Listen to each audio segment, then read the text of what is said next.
Hello बच्चों, आज आप 9th क्लास जो है वो केमिस्ट्री का नेक्स्ट टॉपिक जो है वो आपका डिफ्यूज़न है। और प्रीवियस टॉपिक में हमने सॉलिड, लिक्विड और गैस इन पार्टिकल्स के बिहेवियर के बारे में, इनकी प्रॉपर्टीज़ के बारे में पढ़ा था।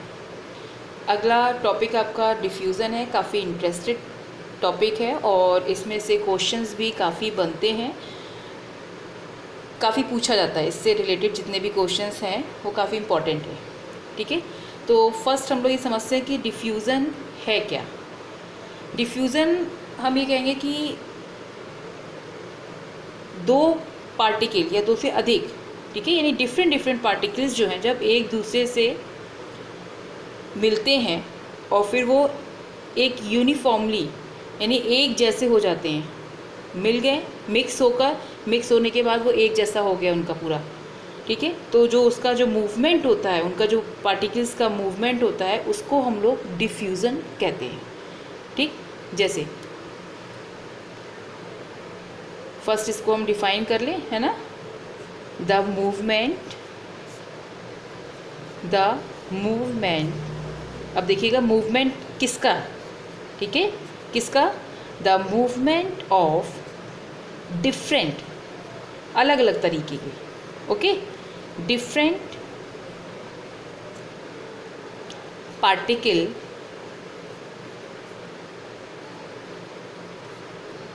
among each other so that they become, किस तरह से हो जाएंगे, यूनिफॉर्मली, एक जैसे, समान, दे बिकम यूनिफॉर्मली।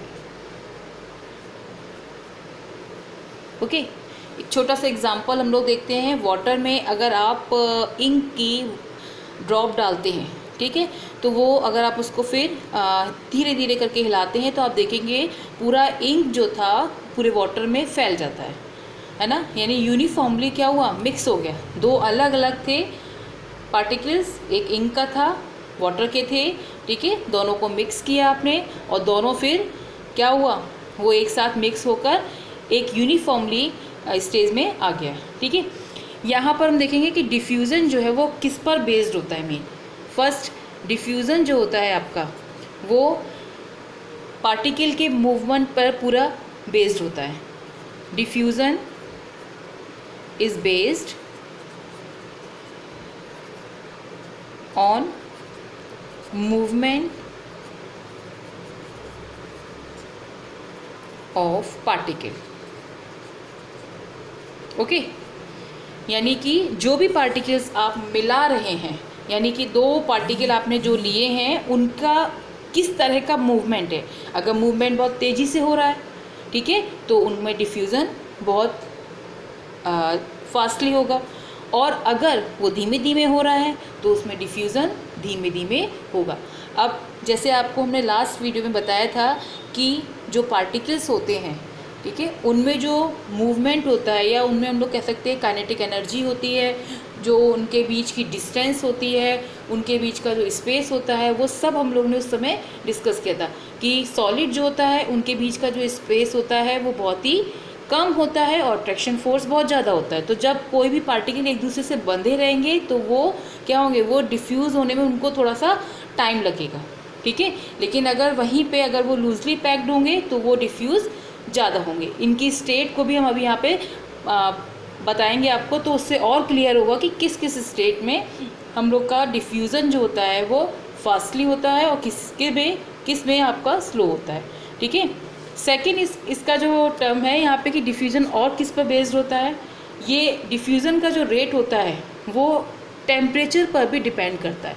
यानी अगर आप टेम्परेचर किसी का बढ़ा रहे हैं, ठीक है, कोई भी दो आपने पार्टिकल लिए हैं जिनका डिफरेंट पार्टिकल है, उनको आप एक दूसरे से मिला रहे हैं और मान लिया उसमें टेम्परेचर आप बहुत हाई कर रहे हैं, तो उनका डिफ्यूज़न रेट जो होगा वो अपने आप हाई होना शुरू हो जाएगा। यानी क्या हुआ, the rate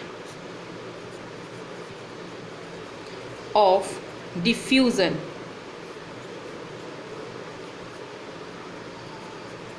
increases on increasing the temperature। Clear हुआ यहाँ पर? ठीक है, इसको एक बार हम लोग और देख लेते हैं। The movement of different particle among each other so that they become uniformly. दो डिफरेंट पार्टिकल को जब हम एक दूसरे से उनका जो मूवमेंट हो रहा है वो एक दूसरे से जब मिलते हैं तो वो मिलने के बाद जब वो एक यूनिफॉर्मली स्टेट में आते हैं तो उसको हम क्या बोलते हैं? डिफ्यूज़न। ठीक है, ये जो डिफ्यूज़न होता है वो मोस्टली आपका किस पे डिपेंड करता है? पार्टिकल के मूवमेंट पे, यानी कि जो आपके पार्टिकल्स हैं वो किस तरह से मूव कर रहे हैं, यानी धीमे कर रहे हैं, तेज कर रहे हैं, उनका मूवमेंट कितना क्या रेट है, ये डिपेंड करता है कि डिफ्यूज़न आपका बढ़ेगा कि कम होगा। सेकंड, आपका अगर किसी डिफ्यूज़न का रेट हमें निकालना है तो वो किस तरह से उसके टेम्परेचर के साथ में वो इंक्रीज़ होगा और डिक्रीज़ होगा। अब हम यहाँ पे स्टेट में समझते हैं कि वो कैसे आपका यहाँ पर स्टेट जो है वो डेवलप होगा।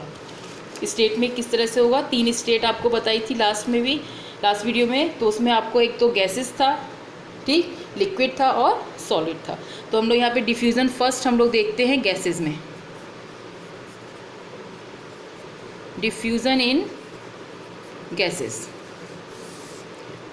ठीक, अब गैसेस का हम देखेंगे तो सबसे पहले हम लोग, आपको पता है कि गैसेस में पार्टिकल जो होते हैं वो बहुत दूर दूर होते हैं, यानी उनके बीच का जो स्पेस होता है वो बहुत ज़्यादा डिस्टेंस का होता है। ठीक है, और जो अट्रैक्शन फोर्स होता है यानी उसके कंपेयर में अट्रैक्शन फोर्स जो होगा वो बहुत ही कम होगा, जिससे क्या होगा? पार्टिकल में काइनेटिक एनर्जी जो होगी वो बहुत ज़्यादा होगी। तो इसके मतलब है कि हमारा जो गैसेस हैं उनमें डिफ्यूज़न जो होगा वो बहुत ही फास्ट होगा, यानी कि वेरी फास्ट।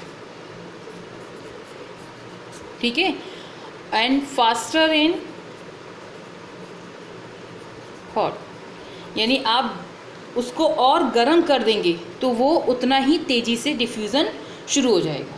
ठीक है, इसके एग्जांपल में हम लोग अपने डेली लाइफ में भी हम लोग देखते हैं। आपके किचन में जब खाना बनता है तो उसकी जो स्मेल आती है वो आप तक तुरंत पहुंच जाती है। मान लिया आपकी कोई फेवरेट डिश बन रही है, आपकी मम्मी बना रही हैं, तो क्या होगा? वो आपको तुरंत, आप अपने रूम में बैठे होंगे तो भी वो आपको उसकी स्मेल आ जाएगी और तुरंत बोलते हैं कि हाँ भाई ये बन रहा है। ठीक है, तो वो क्या है? वहाँ पर जो भी चीज़ आपकी बन रही है उसमें टेम्परेचर दिया जा रहा है, यानी हीट पहुँच रही है और उससे डिफ्यूज़न जो होगा वो बहुत ज़्यादा होना शुरू हो जाता है। अगर इसी का कंपेयर हम कर लें कि जैसे कोई उसी को अगर आप फ्रिज में रख दें या बिल्कुल ठंडे उसमें रख दें तो हो सकता है कि आपको जहाँ पर आप बैठे हुए हैं अपने रूम से जब आपको वो चीज़ बन रही थी, गर्म थी, तब आपको वो स्मेल आ रही थी, लेकिन अगर आप वहीं बैठे हुए हैं और उसको फ्रिज में रख दीजिए या ठंडा कर दीजिए तो हो सकता है वो स्मेल आपकी ना आए वहाँ पे। क्यों नहीं आएगी? क्योंकि वहाँ पर उसका जो टेम्परेचर था वो डाउन हो गया है, जिससे उसमें जो उसकी स्मेल थी उसका डिफ्यूज़न जो है वो कम हो गया है। यानी कि हम लोग कहेंगे कि गैसेस में डिफ्यूज़न बहुत तेज़ी से होता है। इसका दूसरा एग्जांपल जैसे आपने परफ्यूम वगैरह का है कि परफ्यूम आप हल्का सा स्प्रे करते हैं और आपका पूरा रूम जो होता है वो एकदम से महक जाता है, या कोई लगा के निकलता है तो आपको एकदम से महसूस फील होता है कि कोई परफ्यूम लगा के गया है, ये स्मेल आ रही है। ठीक है, तो ये डिफ्यूज़न के कारण है, क्योंकि गैस पार्टिकल जो हैं उनमें डिफ्यूज़न बहुत ज़्यादा तेज़ी से होता है। इसी तरह से जैसे आपके एलपीजी वगैरह है, अगर वो कहीं लीकेज हो रहा है तो आपको तुरंत पता चल जाता है। जैसे घर में कहीं लीकेज हो रहा है या कहीं भी लीकेज हो रहा है तो आप तुरंत कहते हैं कि कहीं पे गैस लीक हो रहा है। ठीक है, तो वो डिफ्यूज़न जो है वो वहाँ पर गैस के कारण, गैस पार्टिकल में बहुत तेज़ी से हो रहा है, इसीलिए वो आपको बहुत तेज़ी से पता चल रहा है कि यहाँ पर डिफ्यूज़न हो रहा है। ये डिफ्यूज़न के कारण ही आपको पता चल रहा है। अब हम लिक्विड की अगर बात करते हैं, ठीक है, लिक्विड्स में, तो लिक्विड में आपका स्लोअर मतलब आप इसको कह सकते हैं कि गैस के कंपेयर में स्लो होता है। ठीक है, तो इसमें हम लोग यहाँ लिख सकते हैं स्लोअर देन गैसेस। ठीक है, गैस के कंपेयर में यहाँ पर बहुत स्लो होता है। ठीक है। अगर इसका एग्जांपल में आप देखें, एक तो आपको अभी शुरुआत में ही हमने बताया था कि आप वाटर में अगर इंक डालते हैं ड्रॉप करके तो उसको आप हिलाते हैं तो थोड़ी देर में आपका वो मिक्स जो होता है वो पूरा मिक्स हो जाएगा और डिफ्यूज़ हो जाएगा, ठीक है। लेकिन यहीं पे अगर इसका टेम्परेचर अगर हम बढ़ा देते हैं तो उसमें डिफ्यूज़न तेज़ी से होना शुरू हो जाएगा, ठीक। अब इसमें अगर हम देखेंगे कि वाटर में अगर आप KMnO4 के क्रिस्टल डाल दें, KMnO4 पोटेशियम परमैंगनेट, ठीक है। तो अगर हम इसमें पोटेशियम परमैंगनेट जो है उसके क्रिस्टल्स को डालना शुरू कर दें तो जो पोटेशियम परमैंगनेट का कलर होता है, ठीक है, वो कलर जो है वो वाटर में थोड़ी देर में आना शुरू हो जाएगा, ठीक है। अब पोटेशियम परमैंगनेट है यानी पर्पल कलर जो है वो इसमें आपका वाटर में धीरे धीरे दिखाई देना शुरू हो जाएगा। फिर थोड़ी देर में आप देखेंगे कि जब पोटेशियम परमैंगनेट पूरी तरह से उसमें डिज़ोल्व हो गया है, ठीक है, डिफ्यूज़ हो गया है, तो आप देखेंगे कि वो पूरा सॉल्यूशन जो है हमारा जो बना है वो पूरा पानी जो आपका वाइट कलर का था या ट्रांसपेरेंट फॉर्म आप बोल सकते हैं इसको, ट्रांसपेरेंट जो था वो आपका कैसा हुआ, वो पूरा पर्पल कलर का हो गया, ठीक है। सेम इसका एक और एग्जांपल है जिसमें हम लोग CuSO4 लेते हैं। अगर CuSO4 को आप वाटर में डालेंगे तो CuSO4 जो होता है वो कैसा होता है, ब्लू कलर का, ठीक है। तो सेम वही इसमें भी है, आप उसको हिलाएंगे तो धीरे धीरे वो भी उसमें डिज़ोल्व हो जाएगा। अगर इसको हम टेम्परेचर देते हैं, जैसे हम दोबारा फिर आपसे बोलते हैं, जब आप लैब में जाएंगे, लैब में देखेंगे आप कि वहाँ पे आपने बीकर में CuSO4 को डाला और उसमें आपने जैसी टेम्परेचर दिया तो जो नॉर्मल में जब वो डिज़ोल्व हो रहा था उससे तेज़ी से वो डिज़ोल्व होना शुरू हो जाए। क्यों? क्योंकि टेम्परेचर जो है डिफ्यूज़न में आपका, डिफ्यूज़न जो है आपका वो टेम्परेचर पर पूरी तरह से डिपेंड है, यानी टेम्परेचर आप बढ़ाएंगे डिफ्यूज़न अपने आप बढ़ता जाएगा। तो क्लियर हुआ यहाँ पे गैसेस में कैसा होता है, बहुत तेज़ी से होता है, और अगर उसको भी गर्म कर देते हैं तो और तेज़ी से होने लगता है। लेकिन अगर हम लिक्विड की बात करेंगे तो गैसेस के कंपेयर में लिक्विड में थोड़ा सा स्लो होता है, ठीक। अब आ जाते हैं सॉलिड। सॉलिड में डिफ्यूज़न जो होता है वो गैसेस, लिक्विड इन दोनों के कंपेयर में बहुत ही कम होता है, ठीक है। वेरी स्लो प्रोसेस ये हम बोल सकते हैं, यानी कि सॉलिड का जो डिफ्यूज़न होता है वो बहुत ही स्लो होता है, इन दोनों के कंपेयर में दोनों में ही स्लो होता है। इसका एग्जांपल हम लोग देख सकते हैं, हम लोग क्लासरूम में जब आपके ब्लैक बोर्ड पर चॉक से कुछ लिखा जाता है, ठीक है। अब आपने कहा कि आपका बिल्कुल नया ब्लैक बोर्ड है और ब्लैक दिख रहा है और टीचर्स ने आके उस पर अपना चॉक से लिखा, ठीक। तो आप देखेंगे जब उसको आप रफ़ करते हैं तो 1 2 3 4 5 6 पीरियड के बाद आप देखेंगे कि वो ब्लैक कलर जो था वो अब वैसा नहीं है जैसा आपको फर्स्ट पीरियड में मिला था, यानी आप उसमें देखेंगे थोड़ा सा वाइटनेस आ जाती है, ठीक। तो वो वाइटनेस जो है वो क्या ये शो करा रही है कि वहाँ पर चॉक का जो है वो डिफ्यूज़न किसके साथ हो रहा है, बोर्ड के साथ में। लेकिन ये प्रोसेस जो होता है वो एकदम नहीं होता है, ये इसको टाइम लगता है। जैसे आप देखेंगे कि काफ़ी टाइम, जब 15 डेज़ 20 डेज़ 30 डेज़, तो आप देखेंगे कि बोर्ड जो होगा वो काफ़ी ज़्यादा कैसा हो जाता है, वाइटनेस उसमें दिखने लगती है, यानी कि उसमें चॉक का डिफ्यूज़न हो चुका है और फिर वो आपको ऐसा लगता है कि बहुत गंदा है, हमें दिखाई नहीं दे रहा। तो उसमें वहाँ पे क्या है, वहाँ पे बस उसका रीज़न क्या है, सॉलिड में सॉलिड का डिफ्यूज़न होता है जिससे कि वो वाइट हो जाता है। तो लेकिन ये प्रोसेस होता है बहुत ही धीमे होता है, ये लिक्विड और गैसेस की तरह नहीं होता है कि तुरंत आपका एकदम से डिफ्यूज़ हो जाए और वाइट कलर का दिख जाए, नहीं, ठीक है। इसी तरह से कोई हम 2 मेटल अगर एक साथ रख देते हैं, ठीक है, उनको अलग नहीं रखते हैं, तो कुछ टाइम बाद मतलब काफ़ी टाइम बाद हम उसमें देखेंगे कि वो मेटल भी एक दूसरे से डिफ्यूज़ हो जाएंगे, ठीक है।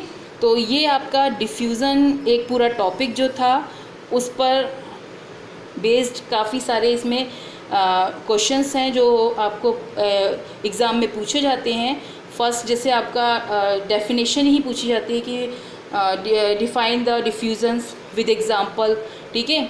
फिर डिफ्यूज़न इन गैसेस आपको बताना है, डिफ्यूज़न इन सॉलिड या कंपेयर करते हुए बताना है, या फिर आपको कोई ऐसे पार्टिकल्स दे दिए, जैसे आपसे बोला गया कि शुगर जो है शुगर पार्टिकल है उसको आपने एक एक्सपेरिमेंट में आपको दिखाया जा रहा है कि वाटर में आपने शुगर पार्टिकल डाला, दूसरे एक्सपेरिमेंट में आपको बोला जा रहा है कि वहाँ पे आपने इंक की ड्रॉप डाली, तो उसमें पूछा जा रहा है, कंपेयर कराया जा रहा है कि उसमें डिफ्यूज़न किस में ज़्यादा होगा। ठीक है, तो इस तरह से कई सारे क्वेश्चंस जो हैं वो डिफ्यूजन्स के आपके यहाँ पर मिलेंगे। ठीक है, डिफ्यूज़न टॉपिक आपको इसको अच्छे से वीडियो देखिएगा, समझिएगा। ठीक है, कोई दिक्कत ऐसे आएगी नहीं आपको, अच्छे से पढ़िएगा इसको। इसकी जो वर्कशीट होगी उसको हम आपको